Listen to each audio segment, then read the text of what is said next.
გამარჯობათ მეგობრებო, დღეს იქნება ასეთი თემა, ღმერთის სამებაა. ესე იგი, ახლა რო ახსნათ სხვა სიტყვებით, ღმერთი ეს სამი პიროვნებაა და სამივე ღმერთია. სხვები კიდევ ამბობენ, რომ ღმერთი ეს ცალ-ცალკეა, ეს წმინდა სული ღმერთია, იესო ქრისტე ღმერთია, იეჰოვა ღმერთია. კიდევ სხვები ამბობენ, რომ იესო ეს იგივე იეჰოვაო. და დღეს მე მინდა ამას გავუსვა ხაზი და გავაანალიზო. იოანეს სახარება, მოციქული იოანეს სახარება არის ძალიან დიდი კარგი საკამათო გადასაწყვეტი ამ კითხვაში ძვირფასებო. და იოანეს მე-16 თავი მინდა მე შემოგთავაზოთ. ისე მთლიანად იოანეს თუ წაიკითხავთ, მთლიანად თქვენი აზრი თავის ადგილზე დადგება და თავის ადგილზე დადგება ღმერთი და თავის ადგილზე დადგება იესო ქრისტე და თავის ადგილზე დადგება წმინდა სული ძვირფასებო. იოანეს მე-16 თავის 26 მუხლიდან მინდა მივაქციო ყურადღება. იმ დღეს ჩემი სახელით სთხოვთ მამას. ამით იმას არ გეუბნებით, რომ მე ვთხოვ მამას თქვენთვის. მამას უყვარხართ, რადგან მე შემიყვარეთ და ირწმუნეთ, რომ მამისაგან ვარ გამოგზავნილი. იესო ქრისტე რას ამბობს? ხაზი გაუსვათ აქვს, რომ მეო თქვენს მაგიერ არ ვთხოვთო, თქვენ უნდა თხოვოთო მამასო. მხოლობით რიცხვში ამბობს, მამას უნდა თხოვოთო. მაგრამ რატომ 27 მუხლში ამბობს, რომ თქვენო მე შემიყვარეთ და ირწმუნეთ, რომ მამისაგან ვარ გამოგზავნილი. ის არ ამბობს, რომ მე ჩემით მოვედიო, არამედ ის ამბობს, რომ მამისაგან ვარ გამოგზავნილიო. გავაგრძელოთ ძვირფასებო 22 მუხლი. მე მამამ გამომგზავნა და ქვეყნიერებაში მოვედი. ახლა კი ვტოვებ ქვეყნიერებას და მამასთან მივდივარ. თუ აკვირდებით ძვირფასებო, აქ ორ პიროვნებაზეა ლაპარაკი. მამა, შვილი, ძე, იესო ქრისტე, არა? ესე იგი, მე მამამ გამომგზავნა ქვეყნიერებაში მოვედი და ეხლა კი ბრუნდები უკან მივდივარ მამასთანო. ხო და აქ ძვირფასებო იგავებით ან ამ სიმბოლურით ლაპარაკი არ არის. ჩვენ მივაქცევთ ახლა ყურადღებას და ნახავთ. 29 მუხლი.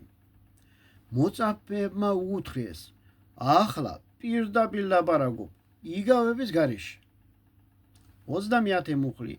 ახლა ვიცით, რომ ყველაფერი იცი და აღარ გჭირდება კითხვის დასმა. და გავუსვათ ხაზი. ამიტომაც ვირწმუნეთ, რომ ღვთისგან ხარ. ვირწმუნეთ, რომ ღვთისგან ხარ. იესომ ჰკითხა, ახლა გწამთ? ესე იგი, კითხვა და უშვა, ახლა ხო გწამთო? ესე იგი, ძვირფასებო, აქ მიდის ლაპარაკი ორ პიროვნებაზე, მამასა და შვილს შესახებ. და ამაზე ლაპარაკობს შვილი, იესო ქრისტე ლაპარაკობს, რომ მე მამისაგან მოვედითო.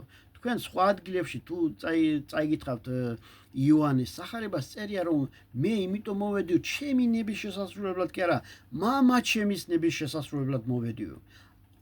ესე იგი, მიდის ორ პიროვნებაზე ლაპარაკი. რა თქმა უნდა, იოანეს სახარებაში წმინდა სულზეც არის ლაპარაკი, მაგრამ წმინდა სულზე არის ლაპარაკი როგორც ღვთის ძალაზე, რომელიც ღვთის ძალა.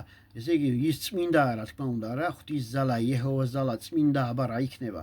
ეს არის ღმერთის გული, ღმერთის სული, ღმერთის გონება, ღმერთის თითები, რითაც ღმერთის სუნთქავს და აკეთებს ყველაფერს, ხო? ეს არის წმინდა სული და რომელიც შეუძლია მისცეს სხვას.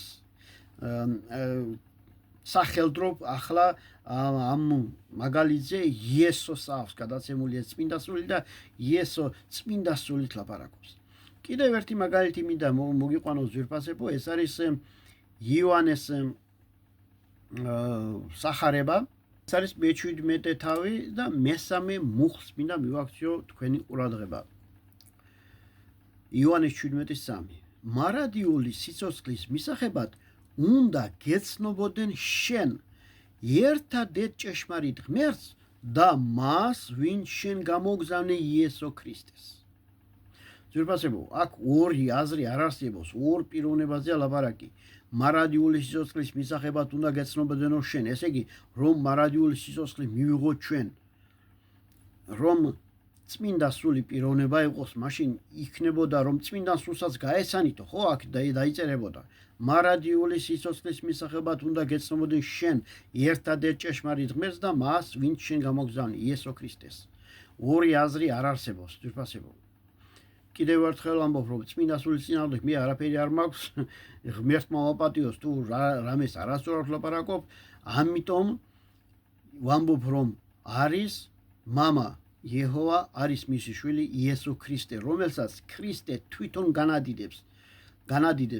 ამიტომაც ძვირფასებო, დაუკვირდით